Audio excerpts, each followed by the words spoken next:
Vejita. I'm the first negative, and I will be, okay. So Jesse stated that basically he was saying is that contraceptives should be excluded from the requirements of the Affordable Care Act. I, on the other hand, I'm stating that it should remain under the Affordable Care Act. First, the current law is not as costly as the affirmative side claims it to be. Under Obamacare, birth control coverage through private insurance is not subsidized by taxpayers. Women's premiums are now simply covering this benefit without additional out-of-pocket costs, according to the Planned Parenthood website. Also, there are strict guidelines for the states to receive the funding for the insurance. So under the Affordable Care Act, Section 513, states are required to provide personal responsibility education to adolescents for reducing the pregnancy rates and birth rates. That means that each state has to provide like health class or sex ed, where they will talk about encouraging abstinence, use of condoms and birth control pills, or delaying sexual activity. That way it could reduce pregnancy among the youth. So these statistics are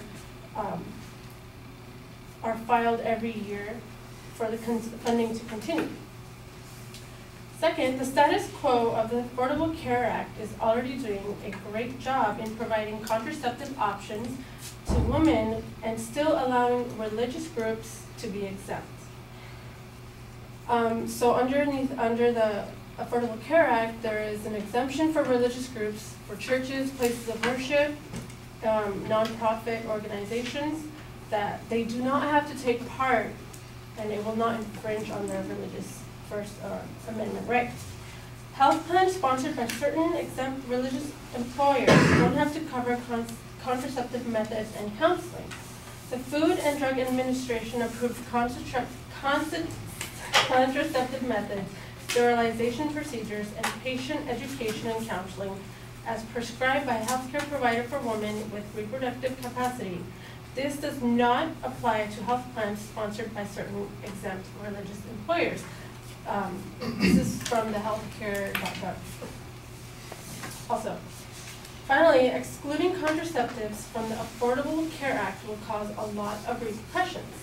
One, there will be an increase in unwanted pregnancy and abortions, especially in teens. Second, there will be an increase in single mothers, and those single mothers will have to rely on welfare to make ends meet. Approximately 60% of U.S. children living in mother-only families are impoverished, compared with only 11% of two-parent families.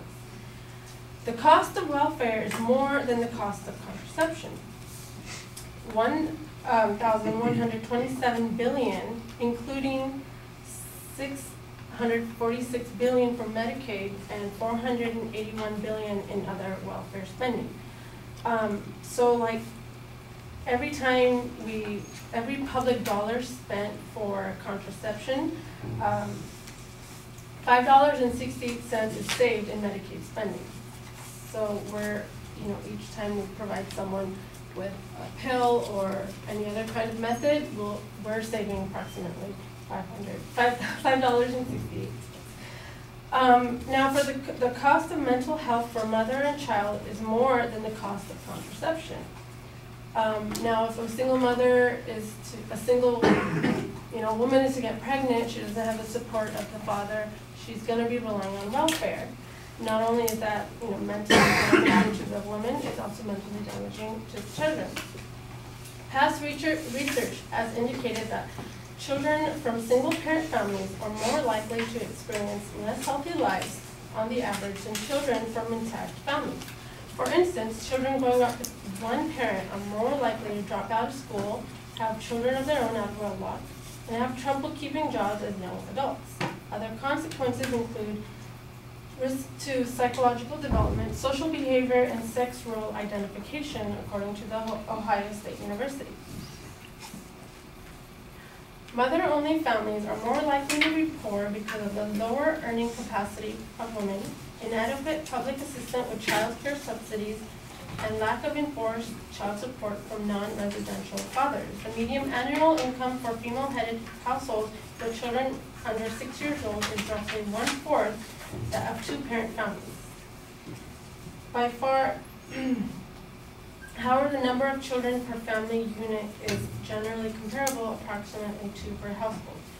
So if we were to exclude contraceptives from the Affordable Care Act, we will have a lot more repercussions for the mother and child. And we would have to spend more on welfare, more on mental health care than just providing them with something to not get pregnant.